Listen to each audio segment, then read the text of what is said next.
Il est 9h10 sur le plateau de TV Finance. On est toujours en direct et c'est l'heure des Market Movers. On va retrouver Daniel Cohen de Lara. Bonjour, Daniel. Bonjour Roselyne. Chez Next Momentum, on va commencer par évoquer Soitec. Les cours du groupe d'électronique spécialiste des semi-conducteurs innovants sont toujours dans une tendance baissière. Ils ont dévissé hier de moins 4,3% et se sont effondrés de moins 71% depuis début 2025.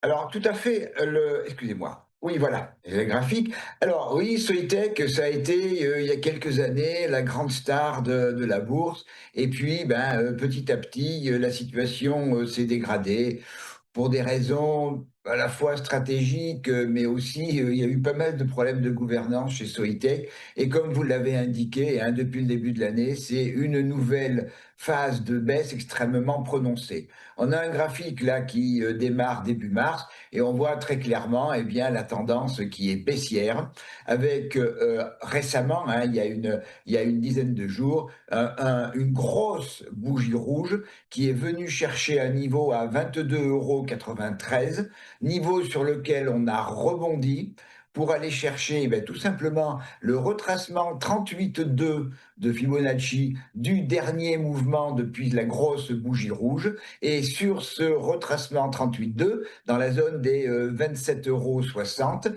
eh bien, on est reparti à la baisse. Donc, bien, le mouvement, il est quand même très baissier. Rien pour l'instant ne donne l'impression qu'il y a une possibilité de renverser la tendance. Il y aurait une possibilité si on refranchissait évidemment la zone des 27,80, j'y reviendrai, mais le schéma, il est baissier. Ce matin, on est en très, très, très, très légère hausse qui n'augure pas forcément pas un retournement de tendance et c'est pour ça que je demeure baissier sur Soitec. J'ai également indiqué sur le graphique les bandes de Bollinger qui montrent que malgré la consolidation de ces derniers jours, eh bien, la bande de Bollinger basse est très, très orientée vers le bas.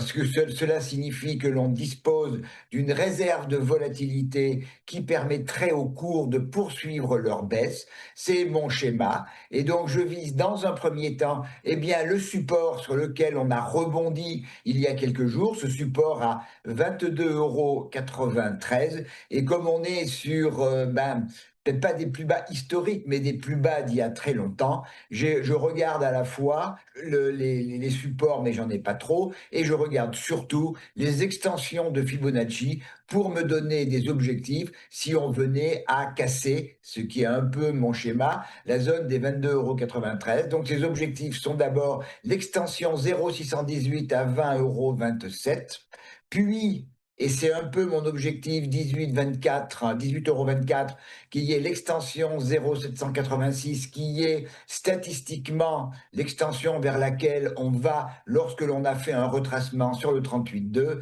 Et puis, si les vendeurs ont toujours de la dynamique, on irait sur 15,67 €. Alors, pour inverser ce schéma baissier, il faudrait dans un premier temps franchir la zone des 27,80 €. On ne serait pas sorti d'affaires pour autant, puisque derrière, au-dessus, on a une résistance à 30,89 €.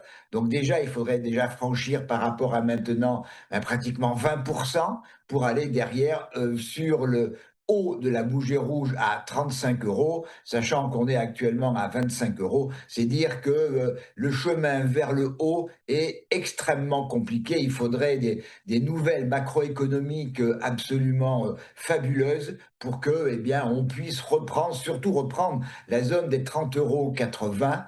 Donc, mon schéma, il est sur Soitec clairement baissier.